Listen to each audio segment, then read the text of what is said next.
Artful Innovations, the TV program that looks at art from an innovative perspective with views from around the world.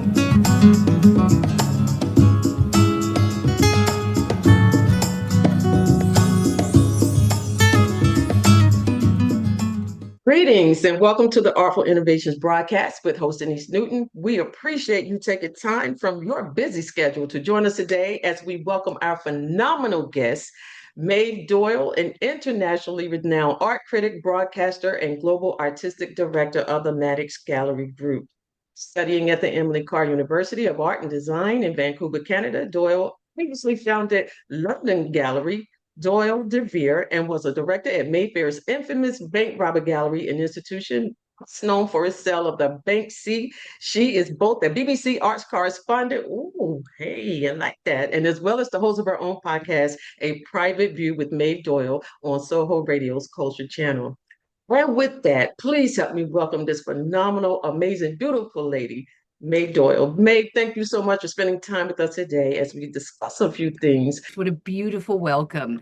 It's lovely to hear you put such enthusiasm into celebrating what I do, and I'm thrilled to be here. So, Maeve, let me start with this question. What's the function of a curator in art? What is it that they do exactly? I hear that term all the time, and it sounds like a cool term, but I want to hear it from an expert. What is it exactly?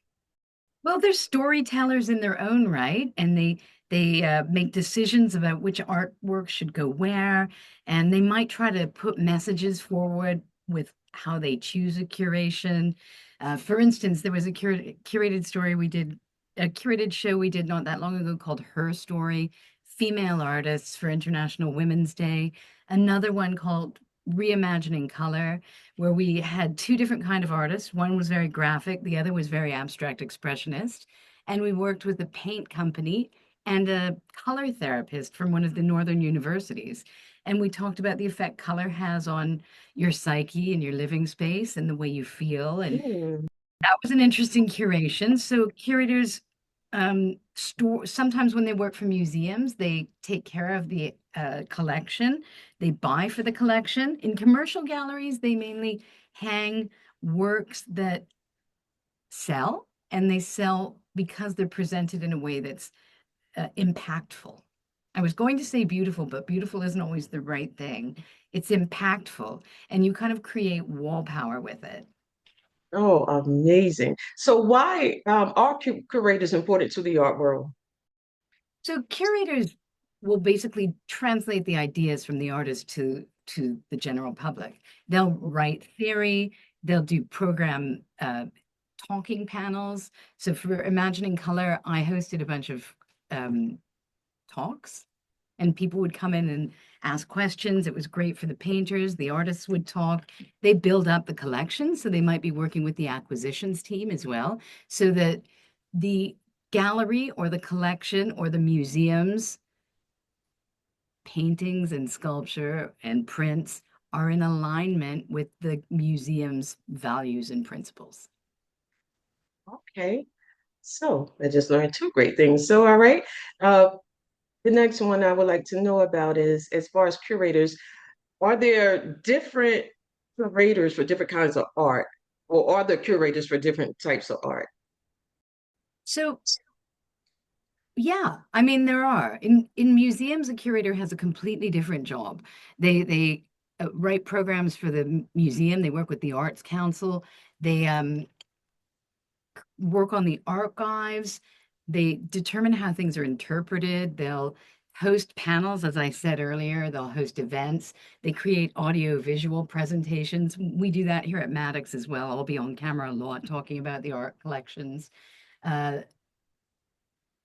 Sometimes they'll place art or objects in a historical context, so it gives it relevance in the art world. And if it's an emerging artist that you're curating in a show with a more historical artist, that's really good for the emerging artist because it gives their work weight. Oh, okay. So then what is the difference between a gallery or museums that simply say stages an art exhibition and a gallery or museum that curates an exhibition? So museums are funded by the Arts Council usually, or trustees, and they don't have to sell work. So let's say I'm a curator and I see potential in an artist who maybe is doing something alternative. Maybe it's digital work, or maybe it's something to do with installation or performance. If I'm working at a museum, I can probably get the funding to do that. And I don't have to sell it. So it's a very good platform for an artist who needs exposure. And you're thinking, okay, I'm working at a museum in London. How do I reflect the culture that is London? Who's represented and who isn't? This person isn't represented. I think they should be because they're part of the city's fabric. Maybe it's a skateboarder down in the South Bank. So I want to turn this gallery into a skate park with street art in it. Hmm. The council, for political reasons and social reasons and cultural reasons, if I present this idea to them correctly and say the reason I want to take the outside inside, because I want to reflect a culture that isn't being reflected, I'll probably get that passed if I negotiate and have good relationships with everyone. In a commercial gallery, it's going to be more difficult to get that across the line because I probably will have to sell everything. And to sell things, you need to work with, I mean, the only person who'd buy a skate park inside a gallery is a museum. Right. So, so in a commercial gallery, you have to sell things that people want to buy for their home. As much as I saw that you like the idea of the skate park, you can't bring that home and hang that on your wall. Uh, great. So we have two ways of thinking. One is about creating culture and creating art history, and another one is about selling art. Hmm. But that is so interesting. So, The skills what are they the should definitely skills have, and that a good curator should have? the skills they should definitely have, and so they should be good communicators. They should know how to negotiate. They should develop great relationships with people. Clearly, they want to develop their eye. They should take risks and chances. Now, again, that's different within a commercial realm than it is in a museum situation. They should Okay. have work of people around them. They should be going out and doing things and seeing things. They should have an appetite and enthusiasm for the art world. Hmm. Yeah. And they should also have an education, all the things that you would think they need. Okay. Because that was going to be my next question as far as the educational part. Um, so they would definitely need to be skilled in the world of art, no doubt. Yeah, and they should have a knowledge of fundraising, Mm. partnerships, a knowledge of working. If you're working in a museum, you know have to have some IT skills. You need to know how to work the databases. You have to have Oh, the okay. ability to organize. So a little bit of Virgo in you is a good thing. And just Okay. like communication skills. Also, you have to be likable. You're going to be working with a lot of people. That's a good point. You have to be likable and you have to know how to set boundaries too, because at some point you'll have to say no without ending a relationship. Oh, wow. Now I can see why that is. Absolutely. Because you know what's good and you know what works. And you do, but you also need to have an open mind because it's always the artist who leads. That's And right. at some point, knowing you're a curator, you have to commit to the fact that the artist leads. So when's the right time to put this artist where and how to support them so that we know they're a thought leader and an idea leader. I like that. Okay. Um, so how does a curator go about creating and curating a show? A little bit just the same as what we talked about. They negotiate, they collaborate, they may write um, emails or show lines. What's the word I'm looking for? Like a perspective of what they want the show to be. They'll Okay. attend conferences and meet people and say, look, I think that this part of culture isn't being represented. Let's get that in here. Or who are the interesting women who are doing things that aren't painting? Shall we work with textiles? Where are those women? Where are they showing? Because they haven't had museum shows. So where's this collective of women who work in alternative materials? They research, they plan, and then they make it happen. So curating a great show may take years. Oh, wow. Okay. Okay. So, with that being said, what would your advice be for people that want to enter into the world of art curating? How would you tell them to get started or suggest, or what kind of advice would you offer? Well, if I look back on the curators I know, I think you read a lot and you see a lot and you are curious and you make sure you go to all the shows, you make sure you go to all the art fairs, um, and you don't let money necessarily stand in the way initially. You also make friends with the artists. You go to their studios, you talk to them, you support them. You may do something like write a little article and put it on a blog. I mean, anything to get started. And then one curator I know, he opened up his kitchen It's kitchen. and Wow. told artists to please use his kitchen as a place that they would like to experiment with. One person put something in the fridge, another person in the shelf, another had a light behind a crack in the wall. Just think differently, think about who you are. And let me again underscore the difference between that kind of curation, which is museum curation, and thought, progress thought, and academic, and it's things for the Serpentine or the Tate or the Hayward. But in a commercial gallery, a curator is bringing in artists, thinking of who goes together, or if we have an artist, how we're going to transmit the message of his, her show to our buyers. You may work a little bit with the sales team to make sure they understand the artist thought process so they have the words to talk about it. You'll probably host a Q&A on the night of an event so new collectors can learn about the artist as you guide the questions. So again, bridging the gap between the studio process and people who are coming in to buy, hopefully buy art or become kind of avid followers of this artist. And you never want to exclude anyone either. So you have to learn to say these things in plain language. Wow. So then a curator, in a sense, is almost like An a educator representative or an agent in a and an sense. educator. Yeah. Yeah, no, a curator's the sometimes people think they're curating when they're hanging pictures on walls, but it's a Uh-huh. lot more than that. It's about keeping history alive and the artist's ideas uh, circulating.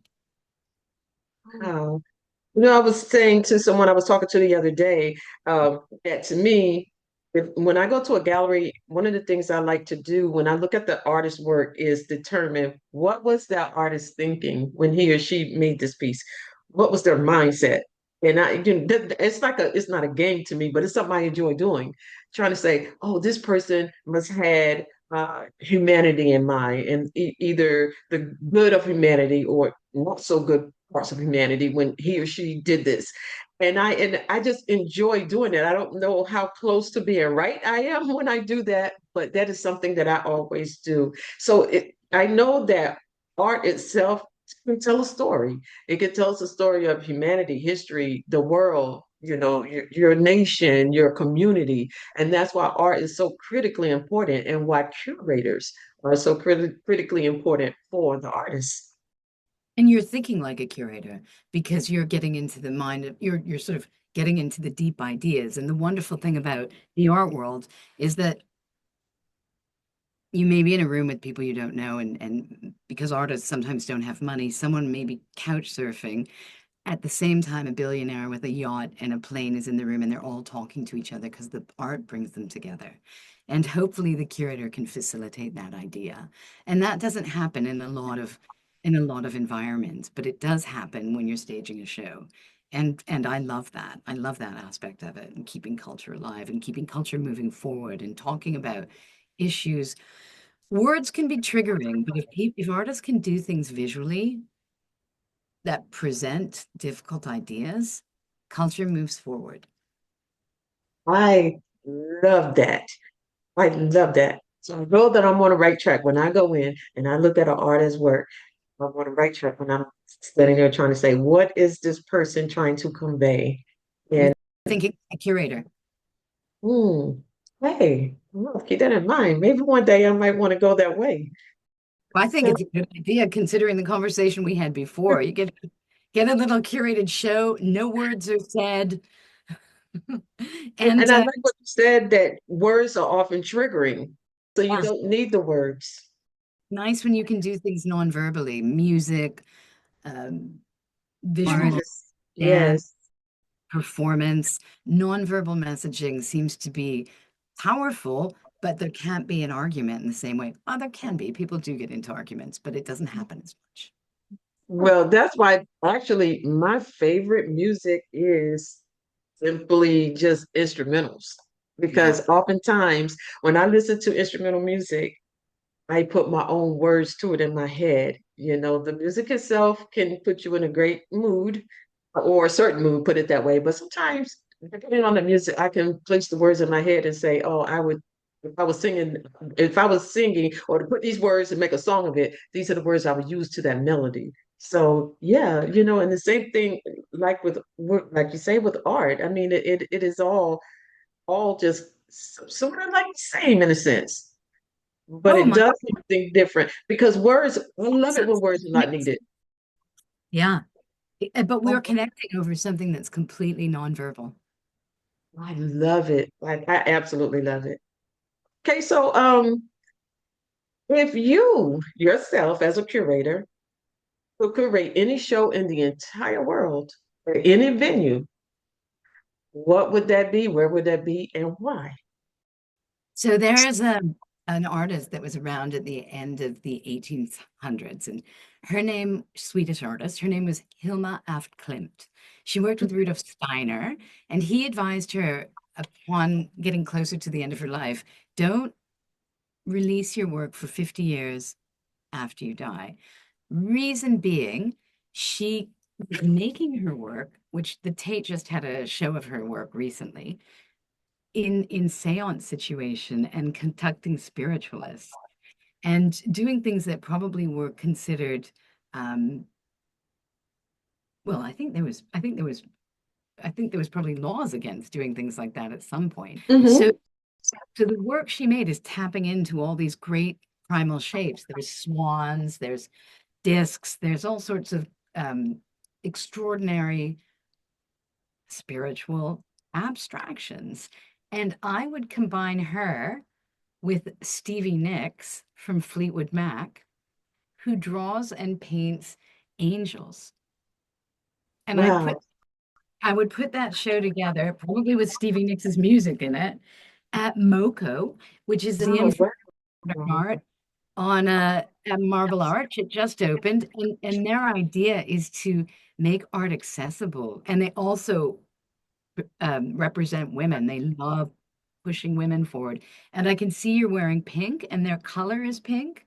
So Stevie Nicks with Hilma Aft Klint at MoCo would be my dream. My dream. And I probably have people reading tarot cards and things like that there, as well as Stevie Nicks in the background.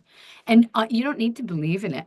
MoCo also has crystals in the building. You don't need to have to believe in it. You just participate, see how it feels. Oh my gosh, that is amazing. I could, as you were talking, I was just envisioning what that could be like or what that would be like. And that just seems so amazing. Well, I can tell you, getting ready for this interview, coming up with that was wonderful. And I've already talked to the museum about it. So we'll see. We'll see. I would love to put it on. My gosh. Oh, wow. I would love to know if you do that. I would Well, love you're to know about coming it. if I do, I'm sure. Oh God, thank you. Okay. So who are three of your most admired curators? Okay, well, one big show here last year, and his name was Roger Gastman. He did a show called Beyond the Streets, and he probably had 100 street artists, graffiti artists, street artists. He recreated the Saatchi Museum on the King's Road into into like the 80s. And there, Fab Five Freddy were in it. Um, there were Banksy. No, there weren't Banksy works in it. Every hip hop was in it. Keith Haring. I mean, it was such an incredible cultural homage. And he's traveled it around the world. So I really like Roger Gastman. I think he's doing a good job at representing street culture. The other one is Hans Ulrich Obrist, and he's the artistic director at the Serpentine. He's the author of the Interview Project, and he's the one who curated that kitchen show thing I do. Okay, He's okay. leading curator in the world. He plays with sizes. I just think he's brilliant. He's presently working at the Serpentine Gallery and does a great program there. Three three shows each year at both venues. Great career. Amazing. And the third one is someone I worked with when I had my first job in a gallery. It was at the Hayward Gallery, and it's Lisa Lefebvre. And she and I worked in the bookshop. And I remember her saying she was going to study curating at Goldsmiths. And one of the things she said to me that always sticks with me, and I told it to her when I saw her last, she said, I want to read every book in this bookshop because she already was geared to research and knowledge. She currently works at Holt Smithson, and that's in the States, but she formerly worked at the Henry Moore Foundation. So she's really a curator who's a keeper, a custodian, a runner of the museum, and kind of getting the message of, at the moment, artists who aren't with us out there to the public, keeping them alive. Those would be my three. The thing is, the word curator in Latin means to take care of. Oh, So we could call it maternal even. yes, very fitting. Yeah, to take care of. Absolutely. Yeah. Okay, see, today I'm just learning a wealth of information, and In a that I way, did not know. well, you knew it intuitively because in a way you act as a curator when you're with people and you're looking at art and you're saying, what is this person thinking? You're almost drawing out and taking care of what the artist is trying to do by holding people's attention in front of the painting. And one thing that I do when I'm looking at art that is important to me that draws me to it, and you mentioned something about that earlier, and you're talking about colors. I always find colors to be fascinating, and it would definitely draw me to the work, um, because anything that's got a lot of dark colors, I assume is probably going to be in the artist's mind something that may not be necessarily bad, but it's not projecting, happy, happy, joy, joy. You know You're what I not going mean? to vibrate on a high frequency. That part. Yeah. Yes, absolutely. So I'll look at that and say, well, okay, yeah, I wonder what year she was thinking here. They must not have, maybe they're just looking at the state of the world or the state of their life or something, and this is what's being portrayed on, on canvas. By the same token, if I see one where there's a lot of vibrant colors or a mixture, like I like to see the ones that's got the fall colors. Those I'm like instantly on it. Yeah. Mm, Yeah. Well, transformative. Fall colors are transformative by their name. yes, You're transformative. yes, yes. I love those. I mean, we showed the woman, a director of a museum today, an artist's work, and she went, I know this artist, but I've never felt it before. However, these are softer, lighter colors, and I say yes to it. So that is an effective way of looking at things about Amazing. colors, whether they resonate with you or they shut you down. Yes, yes. I mean, even, it took a while before I really got into abstract art because, it took a while before I understood what it was. Sometimes I'm like, what is all that? Years ago, like, it's just stuff on canvas. So, like, what exactly is it? So, after taking time and looking at different various artists and abstract art, I come to appreciate abstract. And do you know why? Because you like instrumental music. Whoa, Perfect for you. Of course, you whoa, want to get that lost in a makes sense. yeah. That Yeah. makes sense. I mean, Miles Davis was a painter. Oh, that's right. That's, Yeah. that's Yeah. right. And you just think of like, wow, you can get lost in thoughts and ideas. Oh my goodness. Yeah, well, with this, the state of the world, sometimes, we need more than just the talking heads. We gotta have more than just talking heads to help explain some of the things that's going on. I think that's one of the reasons abstraction's on the rise.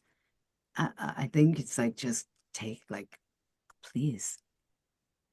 Mm. That is absolutely perfect.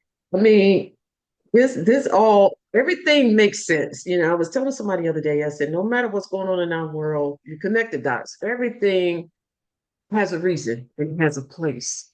And if everybody was in their place, walking in their purpose, we could confront some of the ills that we see in our world. And I know what calms me: instrumental music, art, Yeah. um, and being around positive people.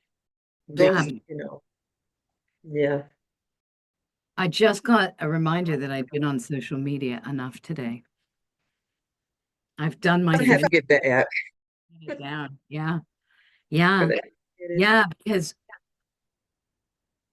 you're here for your reason. Everything that's acting around you, all you need to do is make sure you're safe and protected. That's right. That's right. We're all here for a reason. And I often say, if everybody was walking in their purpose, every societal ill will be addressed because there's somebody or some people who could address that area and fix it. But, for some of us, if we're not getting, renowned recognition or worldwide recognition or getting big honorariums or a whole lot of money, we don't want to do it. But, I appreciate those who start those humble beginnings and in art. And this is why I was telling somebody yesterday too. I used to work in elementary school, and I know with budget cuts in our state, one of the first things that got cut in our budgets was the art and music programs. And I thought that was horrendous, because some children, this is where they got that they may be inherently in them to be creatives, creative like that, but that art class is what helped bring it out. And now they're really cutting art out of a lot of our curriculums. It's funny, I've just heard that China's adding it to the curriculum. See, that's why they're eons ahead of everybody. Yeah.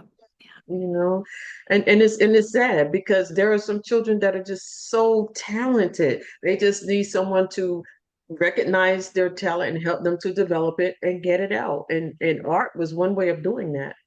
I know. Also, to think creatively is a massive gift, even for business. It You is. know, thinking creatively moves business forward in massive leaps. Can do.